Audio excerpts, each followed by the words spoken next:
Assalamualaikum warahmatullahi wabarakatuh. Bismillah walhamdulillah, wassalatu wassalamu ala rasulillah sayyidina Muhammad bin Abdullah wa ala alihi wa sahbihi wa man walah, la hawla wa la quwwata illa billah, ma ba'du. Nawaitu at-ta'allum wa at-ta'lim والتذكر والتذكير والنفع والاندفاع والإفادة والاستفادة والحث على تمسك بكتاب الله وسنة رسوله والدعاء إلى الهدى والدلالة على الخير وابتغاء وجه الله مرضاته وقربه وثوابه سبحانه وتعالى إلى حضرة النبي المصطفى محمد صلى الله عليه وسلم. الفاتحة. أعوذ بالله من الشيطان الرجيم. بسم الله الرحمن الرحيم. الحمد لله رب العالمين الرحمن الرحيم مالك يوم الدين إياك نعبد وإياك نستعين اهدنا الصراط المستقيم صراط الذين أنعمت عليهم غير المغضوب عليهم ولا الضالين آمين. Para jamaah, Bapak Ibu yang dirahmati oleh Allah, alhamdulillah pada kesempatan pagi ini kita masih diberikan kesehatan oleh Allah, masih diberikan kesempatan untuk bisa melaksanakan salah satu kewajiban kita, yaitu sholat subuh. Dan kita bersyukur karena kita bisa melaksanakan dengan berjamaah. Mudah-mudahan kita semuanya istiqomah, amin ya rabbal alamin. Lebih-lebih sekarang ini kita berada di bulan Rabiul Awal. Kemarin tepat hari kelahiran baginda Nabi Muhammad sallallahu alaihi wasallam, yaitu tanggal 12 Rabiul Awal. Meskipun kalau kita berbicara tentang tanggal, para ulama berbeda, tapi kita tidak perlu mempermasalahkan masalah tanggal yang berbeda. Yang perlu kita ketahui bahwa Rasulullah ada dan dilahirkan untuk kita semuanya. Dan kalau kita berbicara tentang bulan Rabiul Awal, maka bulan Rabiul Awal itu adalah termasuk bulan ketiga dalam urutan kalender Hijriah. Dan ternyata di bulan Rabiul Awal itu banyak sekali peristiwa-peristiwa penting yang terjadi di dalamnya, yang mungkin ini perlu kita ketahui bersama. Apa saja peristiwa-peristiwa penting yang terjadi di bulan Rabiul Awal itu? Di antaranya adalah bulan Rabiul Awal itu adalah bulan kelahiran baginda Nabi Muhammad sallallahu alaihi wasallam. Dalam sebuah pendapat, Rasulullah itu lahir hari Senin, tanggalnya 12 Rabiul Awal, tahunnya tahun gajah. Muncul pertanyaan di sini, kenapa Rasulullah kok dilahirkan hari Senin? Kok gak sekalian hari Jumat saja? Padahal kita tahu bahwa hari Jumat itu Sayyidul Ayyam, paling mulianya hari Jumat. Kenapa Rasulullah itu mulia, kok gak sekalian di hari Jumat saja lahirnya? Sebenarnya Allah ingin memberikan pesan kepada kita supaya kita tahu bahwa Rasulullah sallallahu alaihi wasallam itu mulia bukan karena sesuatu, tapi justru sesuatu itu menjadi mulia karena Rasulullah. Bisa jadi kalau misalkan Rasulullah lahirnya hari Jumat, orang-orang berprasangka, ya wong lahirnya hari Jumat makanya jadi manusia mulia. Makanya Allah melahirkan Rasulullah hari Senin, sehingga apa? Kita tahu Senin karena disandarkan kepada Rasulullah menjadi mulia. Kita diperintahkan atau dianjurkan untuk berpuasa hari Senin. Makanya ketika Rasulullah ditanya, ya Rasulullah, kenapa engkau kok puasa di hari Senin? Maka Rasulullah menjawab, dzaka yaumun wulidtu fihi. Ini adalah hari di mana aku dilahirkan. Syukur-syukur kalau kita bisa melengkapi Senin dan Kamis. Tapi percuma kalau misalkan kita istiqomah Senin dan Kamis, tapi puasa Ramadannya, puasa wajibnya lewat. Maka yang terbaik apa? Puasa wajib dikerjakan, lanjut Senin, Kamis. Kalau bisa dengan puasa-puasa yang lainnya. Puasa sudah tuntas, jangan lupa sholatnya. Kenapa? Sholat yang akan pertama kali dihisab oleh Allah nanti di hari kiamat. Awwalu ma yuhasabu bihil abdu yaumal qiyamah min amalihi sholatuhu. Yang akan dihisab nanti pada hari kiamat oleh Allah dari amal kita, sholat kita. Tapi itu kembali kepada kita semuanya. Mau sholat ya silahkan, Allah sudah memberikan akal pikiran supaya kita berpikir mana yang baik, mana yang tidak. Dikembalikan kepada kita. Mau sholat ya silahkan, mau tidak ya silahkan, mau puasa ya silahkan, mau tidak ya silahkan. Makanya mungkin ada yang tahu, pernah scroll TikTok, di situ itu ada lagu judulnya Sakarepmu. Apa Pak judulnya Pak? Sakarepmu. Bunyinya gimana? Poso gak poso sakarepmu, sholat gak sholat sakarepmu, ora poso sakarepmu, ora sholat sakarepmu, Gusti Allah wis ngerti karepmu. Nah, judulnya apa Pak? Sakarepmu. Saya pengen ngajak jamaah ini biar gak ngantuk, tolong dijawab sakarepmu, okay? Nek gak jawab sakarepmu, tak doakan pulang HP-nya hilang. Yang ngaji santai, nggak usah terlalu tegang. Monggo dijawab. Poso nggak poso, sholat nggak sholat, ora poso, ora sholat, Gusti Allah wis ngerti karepmu. Loh, ibu-ibu paling semangat nek diajak nyanyi sak karepmu itu. Dikembalikan kepada kita. Syukur-syukur bisa kita jaga semuanya, luar biasa. Ada puasa Ayyamul Bid. Ayyamul Bid itu puasanya siapa Pak? Puasanya Nabi Adam tanggal 13, 14, 15. Ada puasa Daud. Puasanya siapa? Nabi Daud. Sehari puasa, sehari tidak, sehari puasa, sehari tidak. Dan itu ada sejarahnya masing-masing. Contoh puasa Ayyamul Bid misalkan. Ayyamul Bid itu artinya, Ayyam artinya hari, Bid itu artinya putih. Hari-hari putih. Kenapa kok disebut hari-hari putih? Karena pada waktu itu sedang bulan purnama, tampak putih cahayanya, makanya di tanggal 13, 14, 15 dilakukannya di saat bulan purnama, di saat cahaya kayak tampak putih, sehingga dikatakan hari-hari putih. Itu dalam sebuah riwayat. Jangan heran kalau misalkan ada riwayat cerita lain, jangan heran ketika kita ngaji itu, apalagi kita ngomong masalah fikih, jangan heran. Ada riwayat yang lain ternyata dikatakan hari-hari putih dulu konon katanya. Ini riwayat kedua di dalam syarah Bukhari.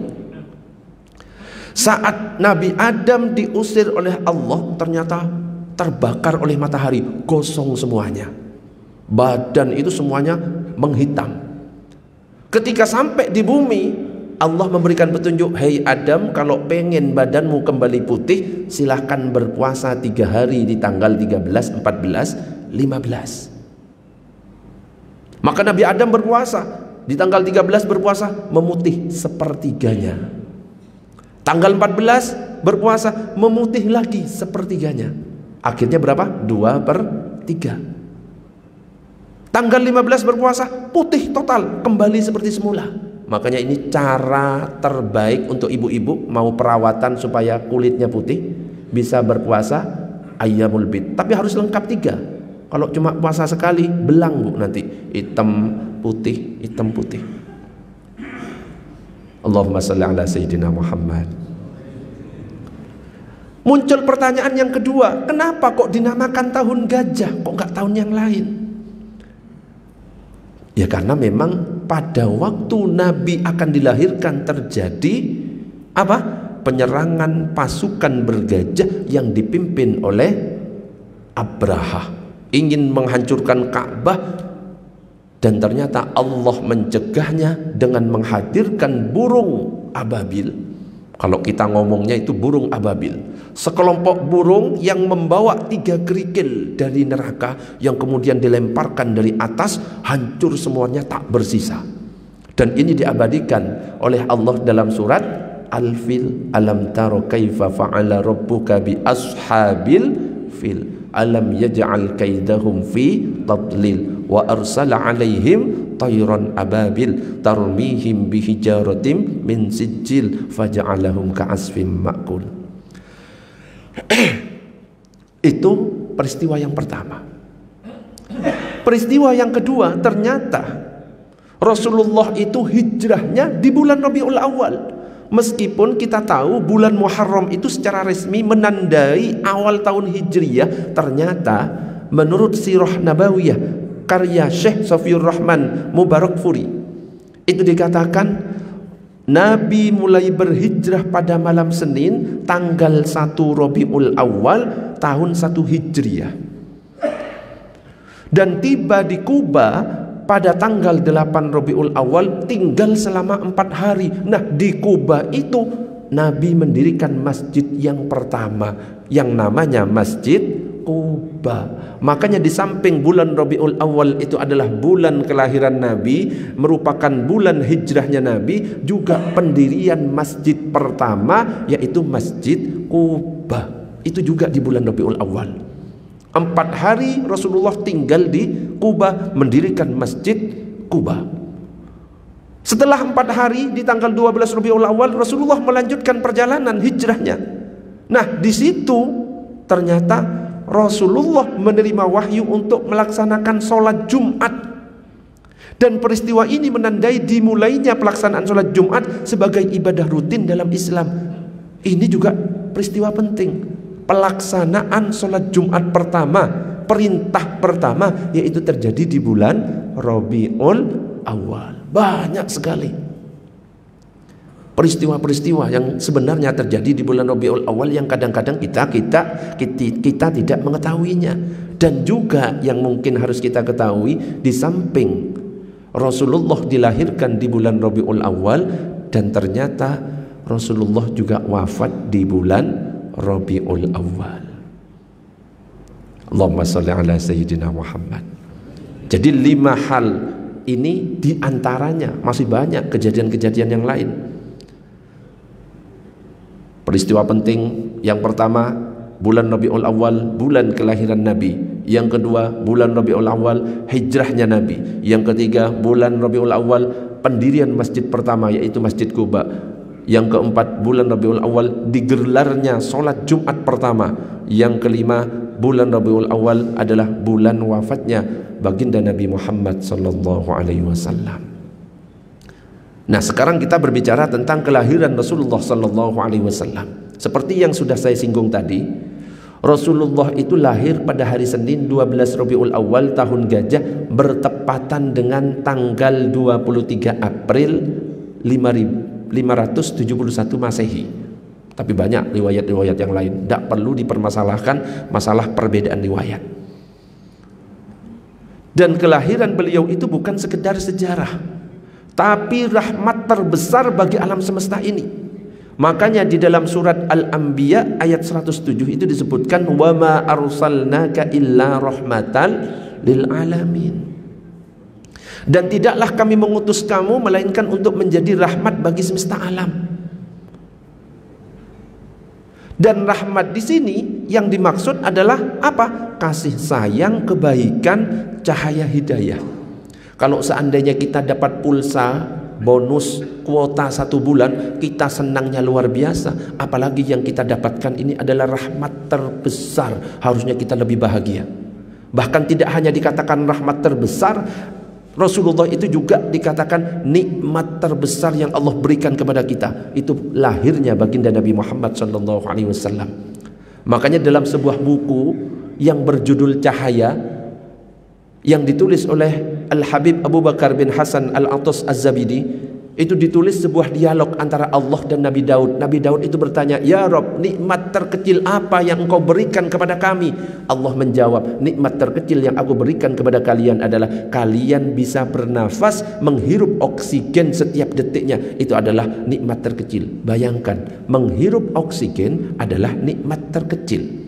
Coba bayangkan waktu Covid, tabung oksigen harganya berapa, Pak? 5 juta. Habisnya cuma berapa jam. Lah ini setiap detik kita hirup, kalau umur kita misalkan 20 tahun, 30 tahun, 30 tahun, 40 tahun kita hirup, dan itu dikatakan sebagai nikmat terkecil. Dikatakan lagi, "Ya Rabb, kalau nikmat terkecil adalah menghirup oksigen,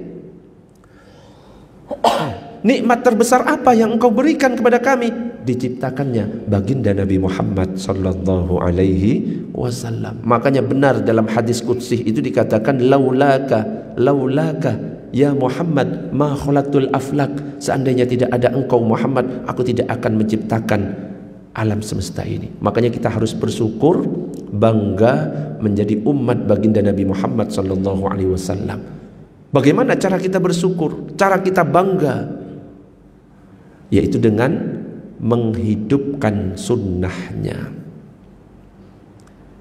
Dalam hadis dikatakan, man ahya sunnati faqad ahabbani wa man ahabbani kana ma'i fil jannah. Siapa yang menghidupkan sunnahku maka sungguh mencintaiku, dan siapa yang mencintaiku maka dia nanti akan berkumpul denganku di surga. Mudah-mudahan kita semuanya termasuk di dalamnya. Amin ya rabbal alamin. Para jamaah yang dirahmati oleh Allah,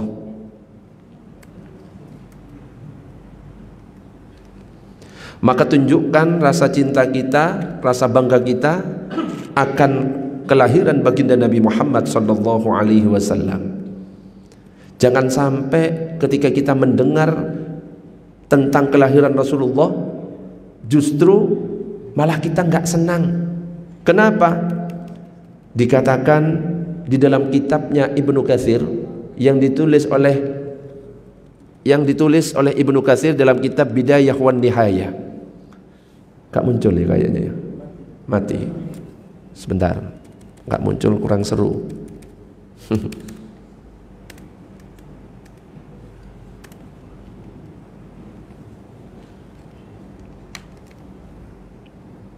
Sudah muncul? Belum? Kok bisa mati? Sudah? Sudah muncul? Saya loading. Allahumma salli ala Sayyidina Muhammad. Biar bisa ngikuti maksudnya. Sudah jangan. Saya tak cabut lagi, siapa tahu muncul.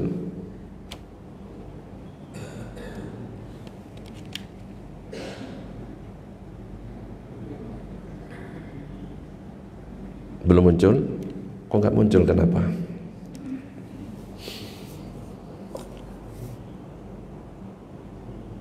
Oke, muncul nggak muncul ya wis lanjut aja sebagai ya, kayak tadi itu ya, sak karepmu judulnya ya. Muncul nggak muncul sak karepmu, wis pokoknya kita ngaji gitu aja lah. Allahumma shalli ala Sayyidina Muhammad.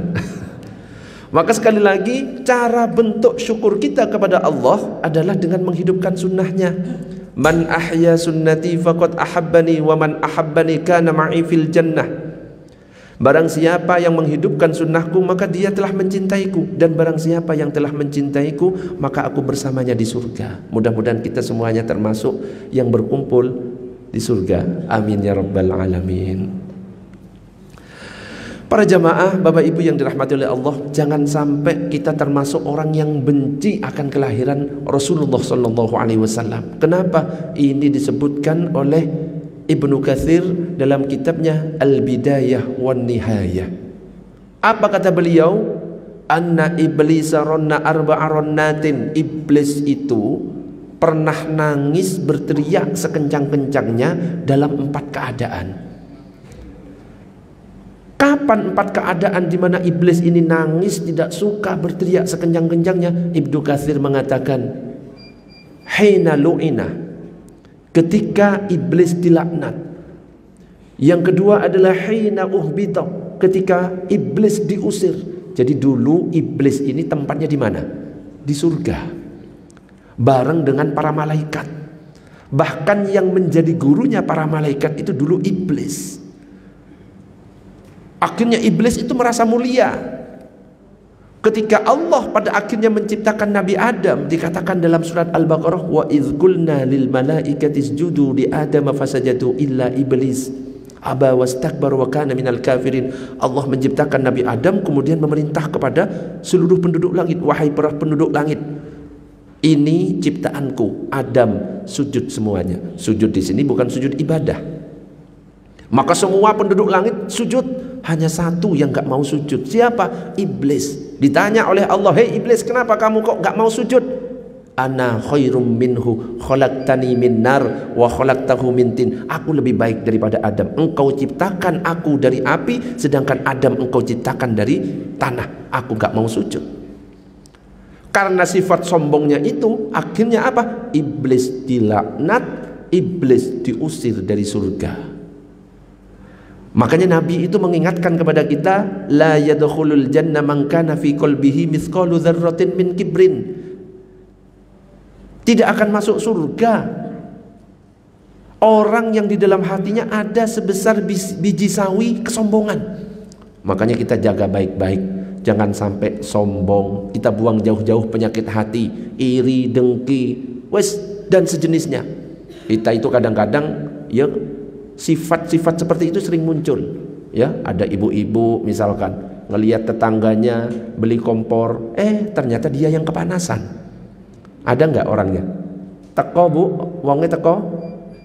Ada orang tetangga beli kulkas, dia yang kedinginan. Wes sakit karpet dewe. Makanya ada sebuah lirik lagu lagi, ya. Mungkin ada yang pernah dengar. Di langit ada matahari. Ibu-ibu hafal lagi kayaknya. Di langit ada matahari, di bumi banyak orang iri. Temen sukses kepanasan, dicarilah keburukan, buat jadi bahan gibahan. Ada pak orangnya pak? Ada? Wongnya teko bu?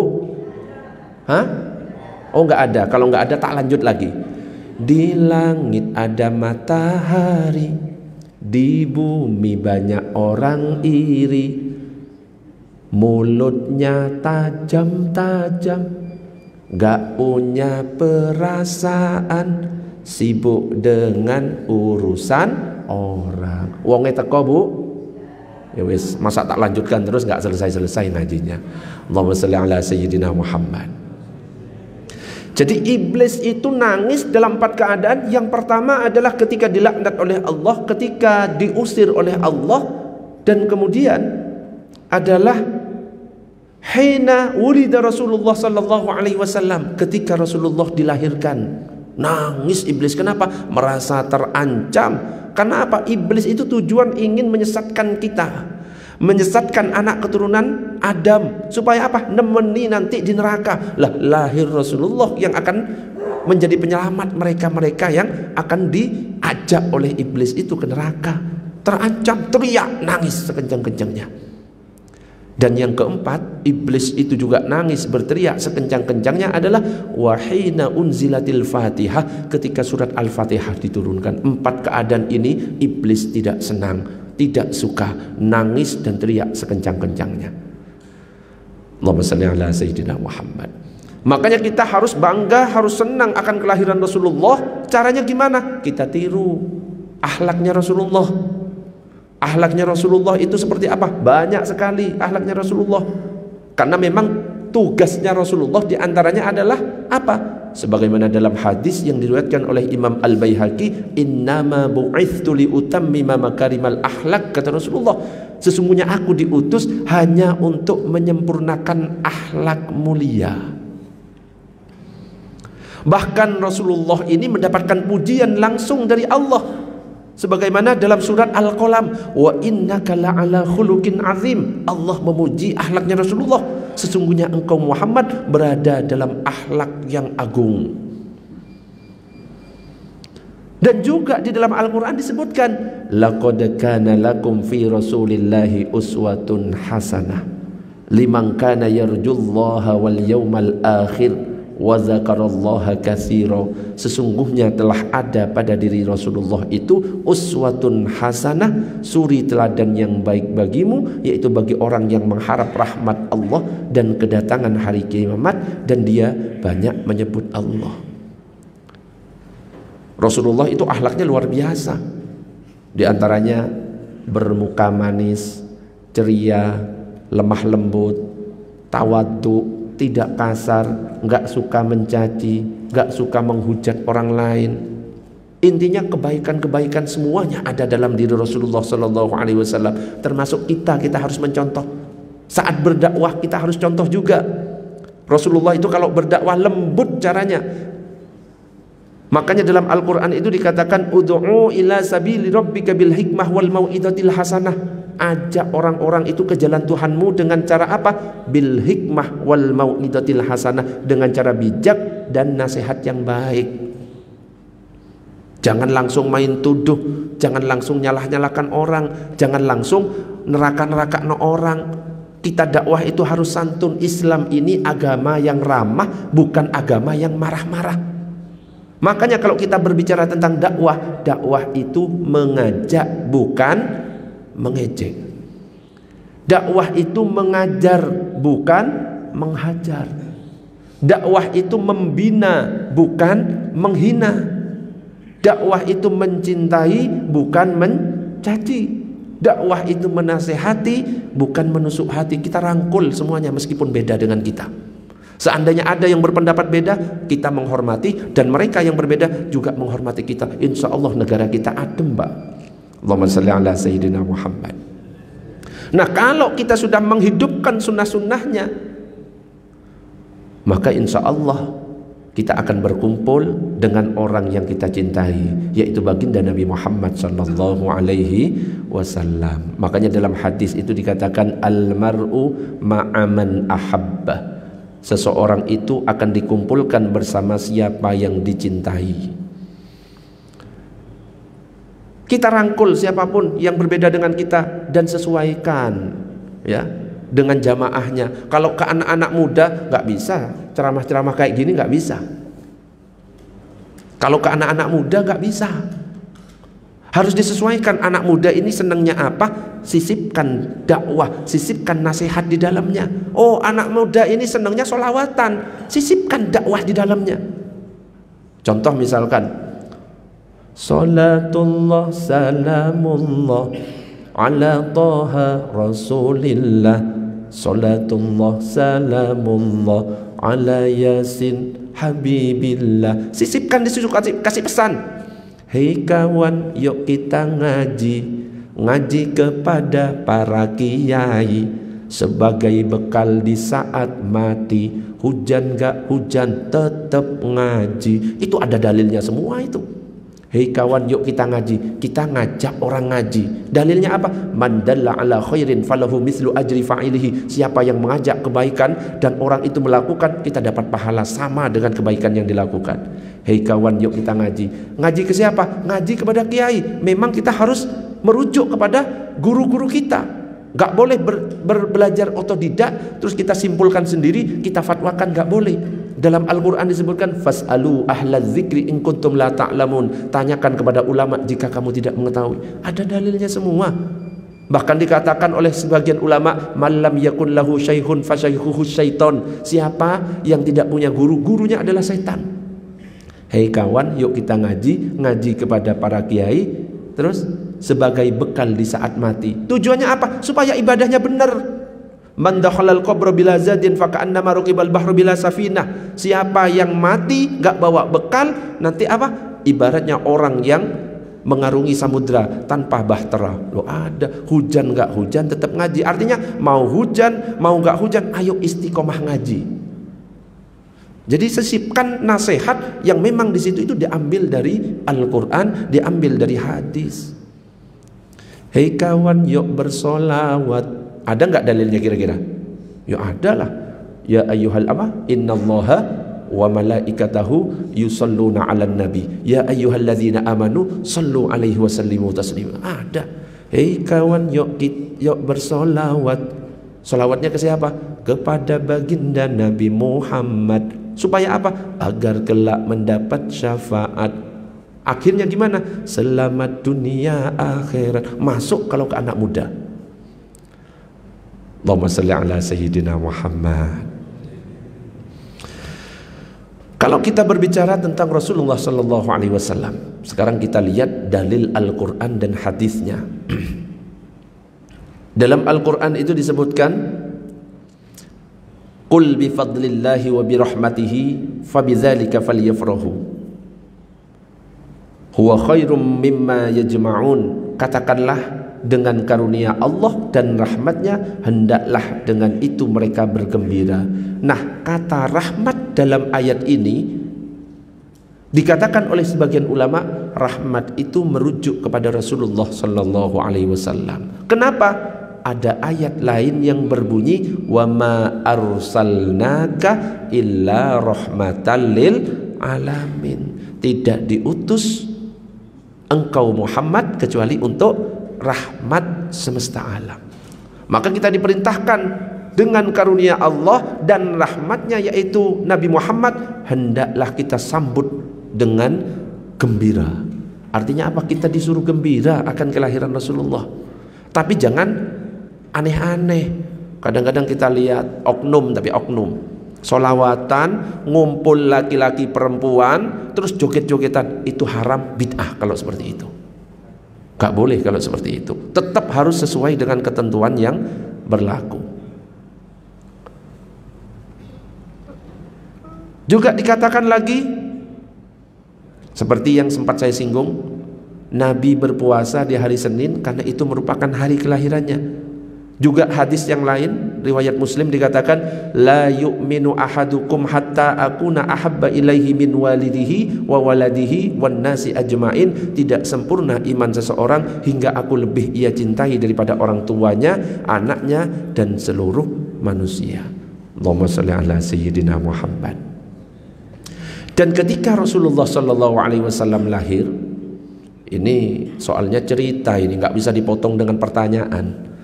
Biasanya kalau saya ngisi di Masjid As-Sakinah 10 menit nyampaikan sesuatu langsung ada pertanyaan, karena yang dibahas itu adalah masalah fikih. Habis nerangkan masalah takbir, gak saya lanjutkan ke berikutnya. Masalah takbir selesai, dalil Al-Qur'annya apa, hadisnya apa, perkataan ulamanya apa, prakteknya seperti apa, saya tawarkan. Ada pertanyaan gak? Dibahas kadang-kadang sampai selesai, sampai suruk, sampai isyraq. Nah, tapi ini masalahnya yang dibahas adalah kisah Nabi, jadi tak serius dulu. Allahumma shalli ala sayyidina Muhammad. Dalam hadis yang diriwayatkan oleh Ahmad, bahwa dikatakan Ibunda Aminah itu bercerita, lamma waladtuhu ra'aitu nuran adha'at minhu qusurus Syam. Ketika aku melahirkan Nabi Muhammad, aku melihat cahaya keluar dariku hingga tampak istana-istana di Syam. Jadi kalau Nabi lahir itu bawa cahaya, kalau kita lahir yang kita bawa apa? Tagihan rumah sakit. Itu bedanya kita.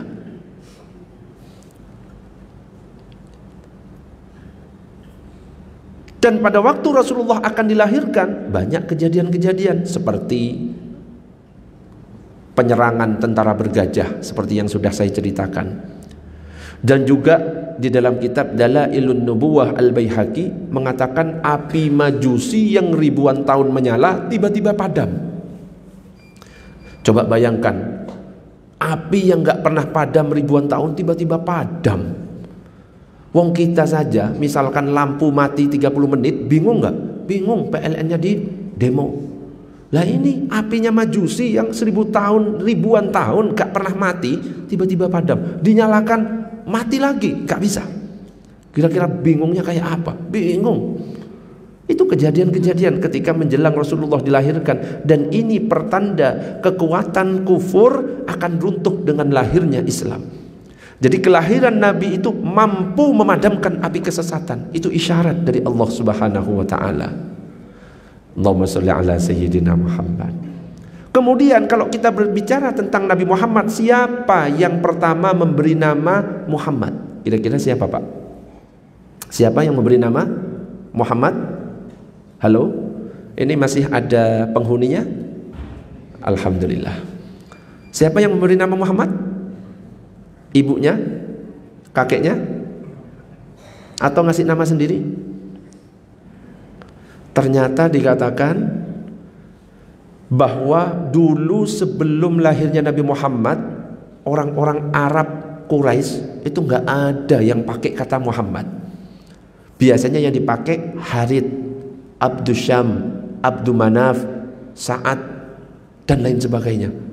Ternyata Ibnu Hisham dalam kitab As-Sirah An-Nabawiyah mengatakan qala Ibnu Hisham wa sammahu jadduhu Abdul Muttalib Muhammadan. Kakeknya yang bernama Abdul Muttalib memberi nama cucunya yaitu Muhammad. Padahal nama ini sangat jarang ada di kalangan orang Arab pada waktu itu. Sampai-sampai orang-orang di situ itu bertanya, "Hei Abdul Muttalib, kenapa engkau kok memberi nama cucumu itu dengan kata Muhammad? Gak ada loh di antara bapak-bapak kita yang namanya seperti itu." Kemudian Abdul Muttalib itu mengatakan, "Aradtu ayyuhmada fis sama' wal ard." Aku ingin cucuku ini dipuji di langit dan di bumi. Dan ternyata benar. Rasulullah Muhammad adalah makhluk yang dipuji di langit dan di bumi. Makanya bapak-bapak, ibu-ibu, kalau ngasih nama anak, kasih nama yang baik, ya. Jangan sembarangan. Ada ngasih nama Tony, ditanya nama lengkapnya siapa? Loh, ini dari Al-Quran Ustaz. Iya, nama lengkapnya siapa? Tony itu. A'udzubillahi minasyaitonirrajim. Panggilannya Tony. Coba bayangkan. Ya, harus benar. Kalau bisa punya makna yang baik. Kenapa? Itu nanti akan menjadi doa bagi anak-anaknya. Rasulullah diberi nama Muhammad. Tapi kalau kita mendengar kata Ahmad, itu juga nama Rasulullah. Dan itu disebutkan dalam Al-Quran surat As-Saff. Jadi Rasulullah namanya banyak, di antaranya Muhammad, Ahmad.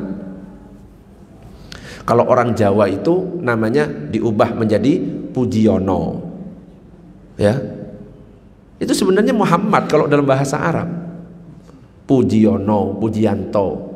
Tapi jangan mentang-mentang oh artinya Muhammad itu Pujiono, akhirnya diubah, ya, peringatan Maulid Pujiono. Ya jangan, gak cocok. Dalam surat As-Saff itu dikatakan, wa idz qala Isa bin Maryam ya bani Israil inni rasulullahi ilaikum musaddiqan lima bayna yadayya minat taurati wa mubasysyiran bi rasuli ya'ti min ba'di ismuhu Ahmad. Taurat itu memberi kabar kitab-kitab sebelumnya, kabar gembira dengan seorang rasul yang akan datang setelahku yang namanya Ahmad. Jadi itu juga Nabi Muhammad. Para ulama itu memberikan penjelasan, ya, bahwa Ahmad itu sifat beliau di hadapan Allah. Artinya apa? Beliau itu lebih banyak memuji Allah. Sedangkan Muhammad itu adalah sifat beliau di hadapan manusia. Artinya apa? Yang paling banyak dipuji. Dan itu juga nama Rasulullah sallallahu alaihi wasallam. Allahumma shalli ala sayyidina Muhammad. Dan Rasulullah itu mukjizatnya banyak. Banyak keajaiban-keajaiban yang tak terbantahkan dalam diri Rasulullah. Salah satu contohnya sebagaimana yang disebutkan dalam kitab Ar-Rahiqul Mahtum, Syekh Sufiyur Rahman Al-Mubarakfuri itu menceritakan ketika Rasulullah berusia 12 tahun, paman beliau Abu Thalib ngajak untuk berdagang ke negeri Syam. Di situ ada seorang pendeta yang bernama Buhaira. Kalau dalam kitab Nurul Yakin itu Bahiro. Melihat awan putih sehingga dia kagum. Setiap kafilah unta itu, ya, kafilah tadi itu bergerak, rombongan unta tadi bergerak, awan itu ngikut di atas. Itu kehebatannya Rasulullah. Itu mukjizat. Awan itu mengikuti untuk apa? Ternyata untuk menaungi Rasulullah. Beda dengan kita. Kalau kita lagi jalan, kok tiba-tiba awan ngikuti, kira-kira itu mau menaungi kita atau apa? Mau hujan, Pak. Ibu-ibu segera ambil apa? Jemurannya. Bedanya kita dengan Nabi Muhammad ya gitu. Dan tidak hanya itu saja. Ketika Rasulullah lewat di daerah yang banyak pepohonan, pohon-pohon nunduk, menaungi sekaligus menyapa, "Assalamualaikum ya Rasulullah." Nyapa. Kita bayangkan kalau kita lewat di tengah hutan, kok pohon-pohon pada nunduk semuanya. Jangan terlalu bangga. Wah, pohon ini menghormati saya. Bukan, itu mau apa, Pak? Roboh. Bedanya kita dengan Rasulullah. Dan ketika melihat tanda-tanda ini, akhirnya Buhaira ini mendatangi Abu Thalib dan menyampaikan bahwa nanti anak ini akan menjadi orang besar. Ini akan menjadi nabi terakhir. maka sebaiknya balik saja. Khawatir nanti justru terancam keselamatannya oleh orang-orang sono. Saya nggak sebutkan namanya, nanti diblokir di TikTok. Karena saya sempat nyebut, diblokir 1 minggu. Allahumma shalli ala sayyidina Muhammad. Sampai di sini, sebelum saya lanjutkan, ada pertanyaan bapak-bapak sama ibu-ibu? Monggo kalau ada pertanyaan. Oke, monggo. Ada mic sebentar. Tunggu mic-nya dulu.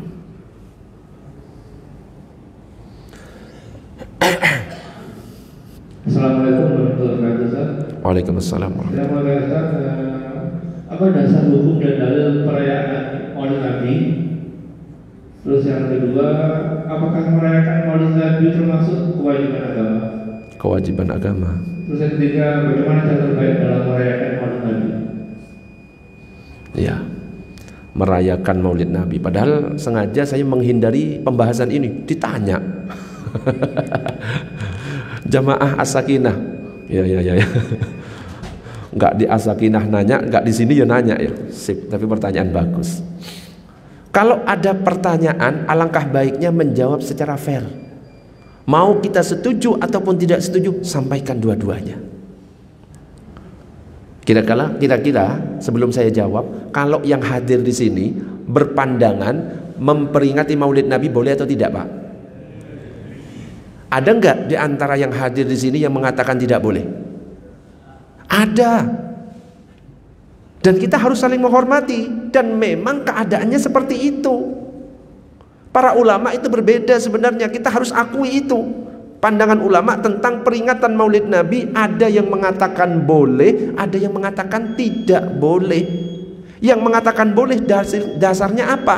Dasarnya yang mengatakan boleh adalah ayat yang saya sampaikan tadi, surat Yunus. Ini saya tunjukkan biar langsung kelihatan. Nah, yang mengatakan boleh memperingati Maulid Nabi adalah surat Yunus ayat yang ke-58 yang mengatakan qul bifadlillahi wa birahmatihi fabidzalika falyafrahu huwa khairum mimma yajma'un. Katakanlah dengan karunia Allah dan rahmatnya hendaklah dengan itu mereka bergembira, itu lebih baik daripada apa yang mereka kumpulkan.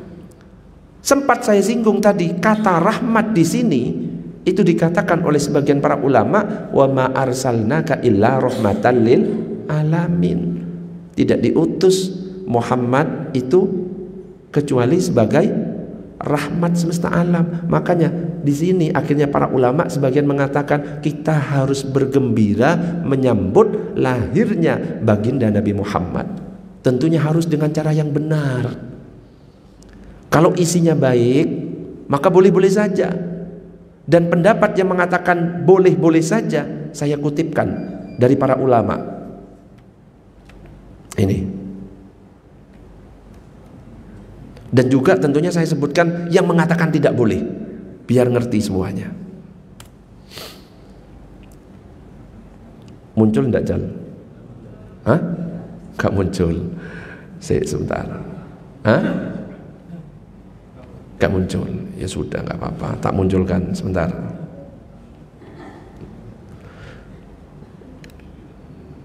Agak error.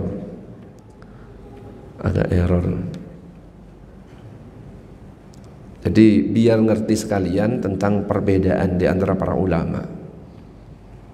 Nah, Maulid Nabi. Nah, kalau ini mudah-mudahan muncul. Belum Jal? Belum juga. Hah? Oke.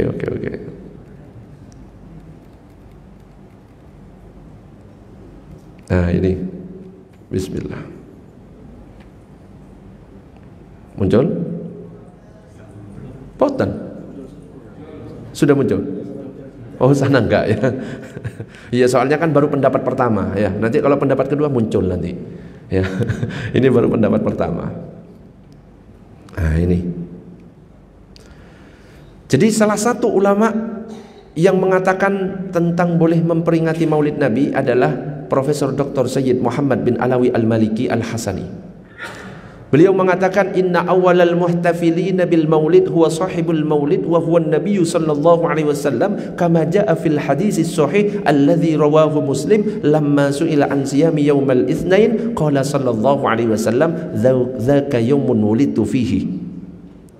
Sesungguhnya orang yang pertama kali merayakan Maulid Nabi adalah yaitu pemilik Maulidnya itu sendiri. Siapa? Baginda Rasulullah sallallahu alaihi wasallam.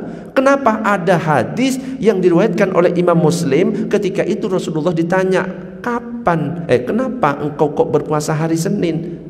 Maka Rasulullah menjawab, dzaka yaumun wulidtu fihi, ini adalah hari di mana aku dilahirkan. Maka akhirnya sebagian ulama berpendapat, oh Rasulullah memperingati Maulidnya dengan berpuasa. Berpuasa itu termasuk ibadah. Dikiaskan, oh berarti mungkin saja bisa dengan ibadah-ibadah yang lain. Contohnya apa? Ngumpul bareng, ngaji bareng, baca Al-Quran, bersolawat, itu boleh. Begitu juga yang dikatakan oleh Imam Suyuti. Seperti yang saya kutip ini, huwa minal bid'il hasanah, huwa binal bid'il hasanah allati yusabu 'alaiha sahibuha lima fihi min ta'zimi qadrin nabi sallallahu alaihi wasallam wa idharil farahi wal istibsyari bi maulidihi syarif. Perayaan Maulid termasuk bid'ah, tapi itu adalah bid'ah yang baik, karena Imam Suyuti adalah bermadzhab Syafi'i. Jadi berpendapat bahwa bid'ah itu ada dua, al bid'atu bid'atani. Bid'ah itu ada dua, kata Imam Suyuti. Bid'ah yang baik, ada bid'ah yang buruk. Kita nggak usah ngomong yang nanti yang berbeda pendapat, baru saya sampaikan nanti. Ini kita berbicara yang mengatakan boleh. Perayaan Maulid termasuk bid'ah yang baik, pelakunya mendapat pahala. Sebab di dalamnya terdapat sisi mengagungkan derajat Nabi Sallallahu Alaihi Wasallam dan menampakkan kegembiraan dengan waktu dilahirkannya Rasulullah Sallallahu Alaihi Wasallam. Bahkan dikatakan sunnah bagi kami untuk memperlihatkan rasa syukur dengan cara memperingati Maulid Nabi, berkumpul, membagikan makanan dan beberapa hal lain dari berbagai macam bentuk ibadah dan luapan kegembiraan. Ingat, dalam bentuk ibadah. Bersolawat ibadah, baca Al-Quran ibadah, ngaji ibadah, makan bareng ibadah, ada sedekah di dalamnya, silaturahim ibadah. Tapi kalau sampai ada sesuatu yang bertentangan dengan syariat, ngumpul laki-laki perempuan, bahkan ada yang peluk-pelukan kalau di TikTok itu, ya, joget-joget perempuan, itu baru yang kayak itu bid'ah dolalah. Ini pendapat yang pertama. Dan pendapat yang kedua, kita juga harus tahu bahwa ada yang mengatakan peringatan Maulid Nabi bid'ah. Alasannya apa? Tidak ada contohnya dari Rasulullah, secara tekstualnya nggak ada. Kalau yang tadi itu ngambil dari puasa Senin kemudian digiring, dikiaskan. Nah kalau ini, pendapat ini yang kedua, gak mau, pokoknya harus ada teks contoh langsung dari Rasulullah. Kalau gak ada, wes pokoknya bid'ah. Kullu bid'atin dolalah wa kullu dolalatin finnar. Semua yang tidak ada contohnya itu adalah bid'ah, dan semua bid'ah itu adalah sesat, dan semua kesesatan di neraka. Bagaimana sikap kita ketika melihat dua perbedaan itu? Saling menghormati. Ojo tuduh-tuduhan, tunjuk-tunjukan, ribut pak. Kapan orang Islam itu mau bersatu? Kalau misalkan cuma Maulid Nabi aja ribut. Wong para ulama berbeda saja tapi tetap rukun. Gimana caranya? Kita bijak. Ketika kita berpendapat kepada yang pertama, yang mengatakan peringatan Maulid Nabi boleh, ya sudah kita lakukan. Tapi jangan ngomong kepada orang yang gak mau Maulid Nabi, gak cinta Nabi. Kata siapa orang yang gak merayakan terus gak cinta Nabi? Bisa cinta Nabi itu dengan apa? Menghidupkan sunnah. Sholat berjamaah rajin, tahajud, itu bentuk cintanya kepada Nabi, menghidupkan sunnah. Begitu juga sebaliknya, kalau kita termasuk orang yang berpendapat bahwa Maulid Nabi adalah bid'ah, ojo nunjuk orang yang memperingati Maulid Nabi, iku bid'ah, masuk neraka. Lah emang anda siapa? Anda panitia surga neraka? Jangan, biarkan mereka yang berpendapat bahwa Maulid Nabi itu boleh, mereka punya dalil, punya rujukan. Mereka yang berpendapat bahwa Maulid Nabi bid'ah punya dalil, punya rujukan. Terus gimana? Kalau kita, ya sudah, silahkan sendiri-sendiri berdasarkan rujukan masing-masing.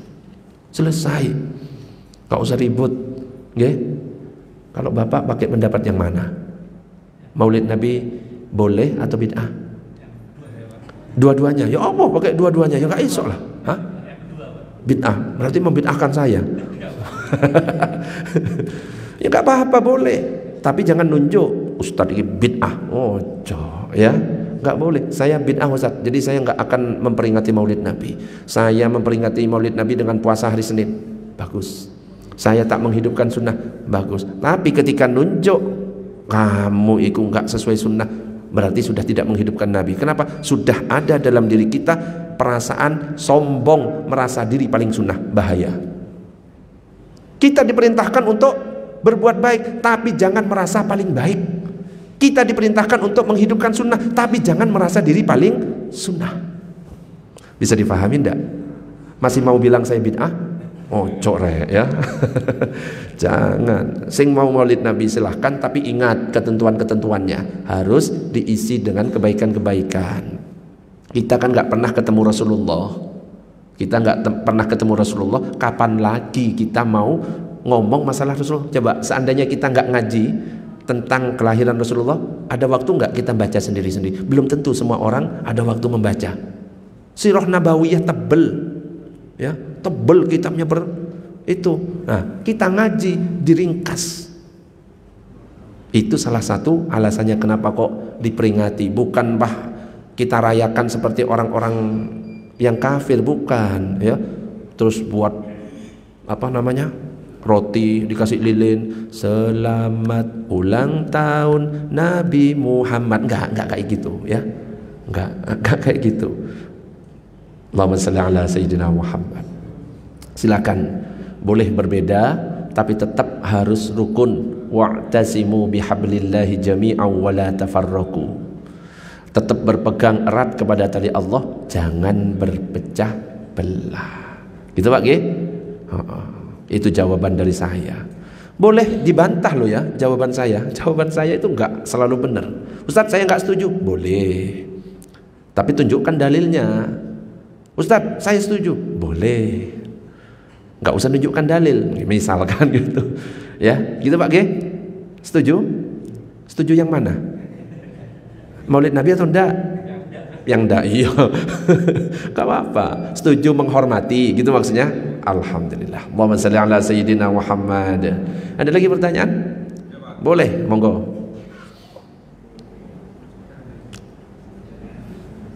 Bismillahirrahmanirrahim. Assalamualaikum warahmatullahi wabarakatuh. Waalaikumsalam.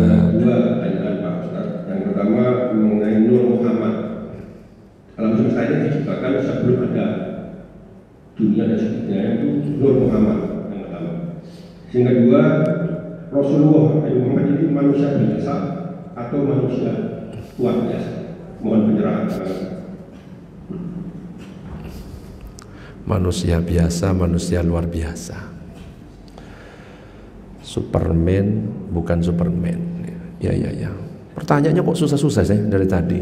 Dan yang nanya ya pasukan-pasukan dari Asakina kabeh. Pindah ke sini, repot ini. Allahumma shalli ala sayyidina Muhammad. Jadi kalau masalah Nur Muhammad itu sebenarnya diceritakan dalam kitab-kitabnya para ulama. Ya, seperti Maulid Ad-Dibai, Maulid Al-Barzanji, Maulid Ad-Diyaul Lami, itu kitab-kitab sirah nabawiyah. Tentang Nur Muhammad diceritakan di situ bahwa Nur Muhammad itu ada sebelum yang lainnya ada. Tapi ada yang tidak setuju dengan pendapat itu. Ya, jadi gak usah heran masalah itu. Gak ada dalam hadis. Ya memang itu pendapatnya ulama. Yang gak setuju karena memang tidak disebutkan dalam hadis. Dan ya sudah, gak usah dimasalahkan lagi. Itu ya kisah yang ada dalam Maulid Ad-Dibai, ada kisah dalam kitab Al-Barzanji. Anda gak setuju, lewati. Oh, saya setuju yang kitab ini yang menyatakan gak ada yang seperti ini. Monggo silahkan. Jadi memang ada dua pendapat. Ada yang setuju tentang Nur Muhammad yang mengatakan bahwa sebelum diciptakan segala sesuatu alam semesta, Nur Muhammad, dan berasal dari Nur Muhammad semuanya. Makanya dalam kitab Ad-Dibai itu dikatakan ada ceritanya, qila huwa Adam, qila huwa Musa, tapi panjang nanti. Pendapat yang kedua, nggak setuju dengan pendapat itu. Karena apa? Nggak ada hadisnya. Ya sudah, kita mau pakai yang mana? Wes saya pakai yang nggak ada hadisnya, Ustaz, nggak ikut, boleh, nggak masalah. Ya, nggak masalah. Intinya apa? Yang harus kita ikuti, wes Rasulullah ada, mau caranya adanya gimana, sudah, yang penting ada, dan itu merupakan rahmat dan nikmat terbesar bagi kita. Itu saja. Ya, ojo senenge nyari sing beda dari tadi. Yang kedua, Rasulullah itu manusia biasa apa manusia luar biasa? Kira-kira manusia biasa apa manusia luar biasa itu Rasulullah? Ayo. Makanya ada sebuah kata-kata dari para ulama sekaligus syair. Muhammadun basyarun lakal basyari bal huwa kal yakut bainal hajari. Muhammadun basyarun, Muhammad itu manusia, lakal basyar, tapi enggak seperti manusia biasa. Bal huwa kal yakut bainal hajari, seandainya ada batu, Nabi Muhammad itu batu mulia, batu permata. Sama-sama batu, tapi batu mulia. Berarti kira-kira luar biasa atau tidak? Luar biasa. Wong jenis-jenis suami aja loh macam-macam, Pak. Suami berdasarkan jumlah istrinya itu kriterianya macam-macam. Onok suami punya 4 istri itu namanya Superman. Onok suami punya 3 istri itu namanya Powerman. Onok suami punya 2 istri itu namanya Gentleman. Loh, macam-macam. Onok suami punya 1 istri itu namanya Cemen. Bu, pengen suami yang Superman, Powerman, Gentleman apa Cemen? Dengarkan Pak Ibu ya, cemen sing dipengin. Allahumma shalli ala sayyidina Muhammad. Ada lagi pertanyaan? Monggo. Mumpung libur ini. Kalau kemarin itu saya buru-buru. Masuknya jam 6:15. Sekarang lagi libur sampai jam 12 malam. Ayo. Saya pulang maksudnya ya. Monggo Bah, silakan Bah. Ibu Pak Ustaz, itu pertanyaannya. Kenapa kita memperingati Rasulullah Maulid Nabi kok tidak ada haul atau wafatnya Pak diperingati? Apakah ada sesuatu yang tersembunyi? Mohon penjelasan. Iya. Yang disuruh kita bergembira itu apanya? Lahirnya atau wafatnya? Kalau kita memperingati lahirnya, justru di dalamnya itu diceritakan tentang wafatnya. Sekaligus itu sudah satu paket. Nah, kalau manusia-manusia biasa, kenapa kok dihauli? Yaitu nggak semua orang yang dihauli itu, ya, tokoh ulama yang mungkin bisa dicontoh. Ya, ada sebagian menghauli, hauli itu artinya 1 tahun. Kemudian diceritakan kepada jamaah yang hadir, gini loh perjuangannya beliau ini. Nah, kalau kita nggak punya jasa apa-apa dihauli, ya, wis didoakan hai, gitu. Ya, jadi pilih saja. Falyafrahu, kita berbahagia. Berbahagia apa? Akan kelahirannya. Lah kalau misalkan kita berbahagia akan wafatnya, lah kurang ajar namanya, Pak. Oke? Jadi sekaligus kita berbahagia akan kelahirannya, mengingat dengan belajar sirahnya singkat seperti ini, itu sekaligus kan kita tahu, oh Rasulullah ternyata wafatnya jadi di di Rabiul Awal juga. Jangan nunjuk-nunjuk, lah apa kamu memperingati Maulid Nabi? Itu loh hari wafatnya, kok malah senang-senang? Lah tergantung kepada niatnya lagi. Ada hadis innamal a'malu binniyat wa innamal likulli imri'in ma nawa, ya kan? Seseorang itu sesuai dengan niatnya masing-masing. Niatnya orang-orang itu berbahagia akan kelahiran Rasulullah, bukan merayakan wafatnya Rasulullah. Ojo suudon juga. Gitu Pak, nggih? Setuju nggak setuju wis pokoke jawabannya ngono Pak. Allahumma shalli ala sayyidina Muhammad. Ada lagi pertanyaan? Monggo. Atau sekalian ngobrol berdua aja gitu ya. Dari tadi monggo Pak, silakan. Aman. Assalamualaikum Ustaz. Waalaikumsalam. Senang Ustaz ya. Saya ada baik. Apakah lebih baik memperbanyak salawat atau memperbanyak istighfar? Saya pernah dengar kalau misalnya itu ada beda-beda. Ada yang bilang lebih baik berbanyak salawat, dan ada yang bilang lebih baik berbanyak istighfar. Itu bagaimana Ustaz? Ya, cara menghidupkan sunnah Rasul itu lebih baik mana? Menghidupkan memperbanyak sholawat, juga memperbanyak istighfar. Ya dua-duanya Pak. Ya, itu juga ada keutamaannya macam-macam. Dalam hadis itu sholawat 1 kali, Allah bersolawat 10 kali. Tentang istighfar, Rasulullah itu padahal sudah jelas ya, Nabi, Rasul, bahkan pimpinannya Nabi dan Rasul sudah dijamin masuk surga, sudah mendapatkan ampunan dosa. Guanteng Rasulullah, istighfarnya minimal 70 sampai 100 tiap harinya. Lah kita bukan Nabi, bukan Rasul, belum jelas masuk surga atau nerakanya, belum jelas diampuni dosa atau tidaknya, gak ganteng, gak mau istighfar. Jadi ada keutamaannya masing-masing.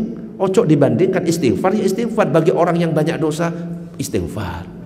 Ya, astagfirullah. Kan lihat keadaan seseorang kan beda-beda. Orang pengen tenang, sholawat, Allahumma sholli ala Sayyidina Muhammad. Ustaz pakai Sayyidina atau enggak? Bebas, enggak usah dimasalahkan. Mau pakai Sayyidina boleh, mau tidak monggo. Orang-orang itu kayaknya sekarang itu modelnya diributkan. Nah, pokoknya kalau nggak ribut itu nggak, kayak kurang mantep gitu. Ojo. Mau pakai Sayyidina silahkan, nggak pakai Sayyidina silahkan. Sholawat singkat, Allahumma sholli ala Muhammad. Mungkin kita merasa banyak dosa, pengen dapat syafaat, sholawat, istighfar. Makanya kalau bisa imbang, minimal sehari istighfarnya 100, sholawatnya 100, subhanallah bihamdi subhanallahil azim 100. Kalau bisa diperbanyak, karena Rasulullah itu nanti akan kenal dengan sholawat kita. Kita nggak pernah ketemu Rasulullah, makanya dari sholawat yang kita baca itu Rasulullah akan kenal kepada kita. Yang dimaksud sholawat itu yang mana? Yaitu kalimat Allahumma sholli ala Sayyidina Muhammad, sallallahu ala Muhammad, sallallahu alaihi wa salam, bukan wasallim. Banyak yang kau bolak-balik. Kalau sallallahu ala Muhammad, sallallahu alaihi wasallam. Kalau Allahumma sholli ala Muhammad, Allahumma sholli alaihi wasallim. Kalau i semua, kalau a semua. Itu dalam kaidah bahasa Arab seperti itu. Jadi imbang ya, jangan dibandingkan istighfar dengan sholawat.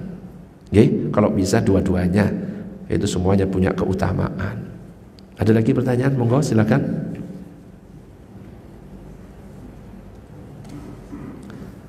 Sudah nggak ada kayaknya. Tantangan saya sampai jam 12 malam, ternyata nggak ada yang berani. Sudah cukup? Cukup dulu. Mudah-mudahan sedikit yang saya sampaikan bermanfaat.